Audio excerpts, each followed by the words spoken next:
সাবেক প্রধানমন্ত্রী শেখ হাসিনা ও সাবেক সেতুমন্ত্রী ওবায়দুল কাদের সহ মোট ১৭ জনের বিদেশ গমনে নিষেধাজ্ঞা জারি করেছে আদালত।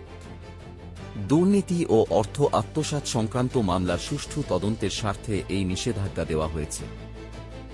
রোববার ২১ ডিসেম্বর দুর্নীতি দমন কমিশনের আবেদনের পরিপ্রেক্ষিতে ঢাকার মহানগর সিনিয়র স্পেশাল জজ আদালত এ আদেশ দেন। দুদকের পক্ষ থেকে আদালতকে জানানো হয়, অভিযুক্ত ব্যক্তিদের বিরুদ্ধে বিপুল পরিমাণ অর্থ আত্মসাৎ এবং বিদেশে অর্থ পাচারের সঙ্গে জড়িত থাকার প্রাথমিক প্রমাণ পাওয়া গেছে। বর্তমানে মামলার তদন্ত কার্যক্রম চলমান রয়েছে। দুদক আরও জানায়, তদন্ত চলাকালে অভিযুক্তরা দেশ ত্যাগ করলে আইনি প্রক্রিয়া বাধাগ্রস্ত হতে পারে এবং মামলার চূড়ান্ত নিষ্পত্তি ব্যাহত হওয়ার আশঙ্কা রয়েছে। এই কারণেই তাদের বিদেশ যাত্রায় নিষেধাজ্ঞা আরোপ করা জরুরি হয়ে পড়ে।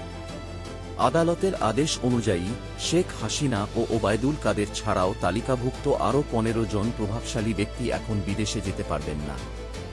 ইতোমধ্যে পুলিশের বিশেষ শাখা এবং ইমিগ্রেশন কর্তৃপক্ষকে এই নির্দেশনার কপি পাঠানো হয়েছে।